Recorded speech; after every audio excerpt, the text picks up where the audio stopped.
And also Christopher Hall's here. Now, what do you want to say, Chris? I just want to say good morning to Beryl and Betty. Beryl and Betty just contacted me over the Twitter on the Twitters, and Beryl is saying that she's loving the show. She's just about to go and do her weekly Taekwondo session, and Beryl, well, she's preparing to do a cherry skydive for charity.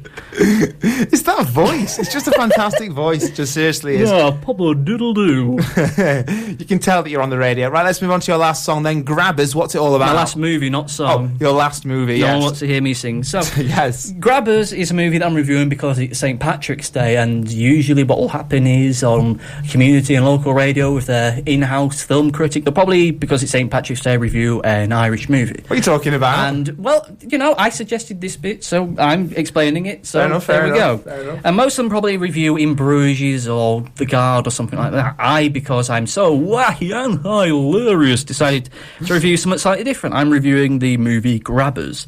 Now, Grabbers is a horror comedy that came out in 2012. You can find it on your DVD, Blu-ray, or any online subscription-based movie streaming service. It's very easy to find. It's called Grabbers. It came out 2012, just in case you get confused.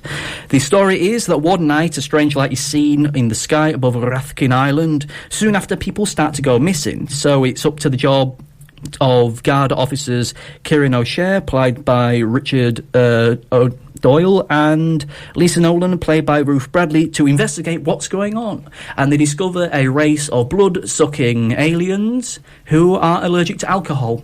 And the only way to defeat these evil invaders is to get everyone absolutely blotted. Really? Yes. That sounds like a completely bizarre plot there. It is. It is a horror comedy.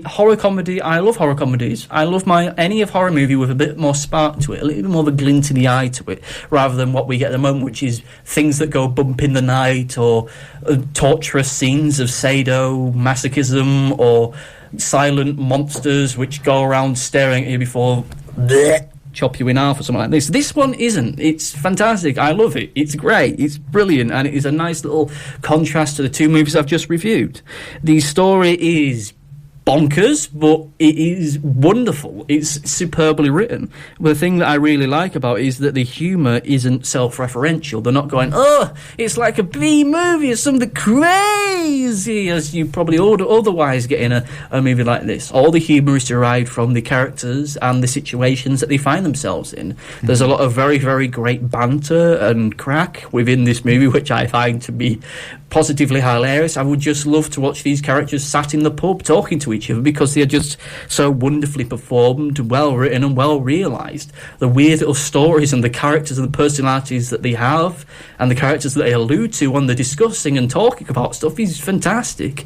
There is a scene towards the end of the movie where they are blocked in the pub to have their big drinking session to try and put off the evil monsters, and the sense of ceremony, the sense of occasion going on, makes you really wish that you were in that pub. Even though there's killer aliens outside, it makes you wish you were there, because it feels like this great, big, huge, happy party that's going on, despite what's going on outside.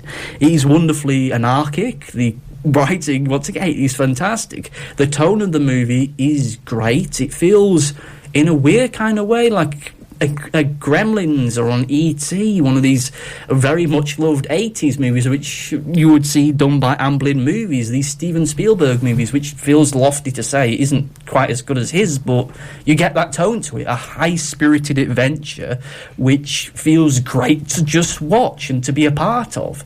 It hasn't got a mean bone in its body. It's not cynical or self-important or deluded. It doesn't think itself better than any other movie out there. There's no pop culture references to anything else. It's fairly timeless. It feels like it's going to be timeless. Watching it, you have this feeling that this is going to be a future cult classic. They're going to potentially in 20, 30 years' time, as much as a horrific thought as this is, someone's going to make a remake of it, which is a horrific thought, but it is that kind of movie. People that watch it are going to love it. It's a short movie. It's only about 90 minutes, so as you're out there enjoying your St. Patrick's Day celebrations, you could watch this before you go out, or after your tea, or whatever. It is a superb movie to watch. It feels warm. It has an energy and a zest to it which is missing from so many movies, not just horror comedies, but just about anything. It's not mean, it's not nasty, it's silly, it's fun, it's enjoyable, but warm at the same time, despite the fact it's about killer blood-sucking aliens. I think it's fantastic. I'm disappointed that not many people know about this, that when it came out it wasn't a bigger hit, because it could quite easily be a big hit.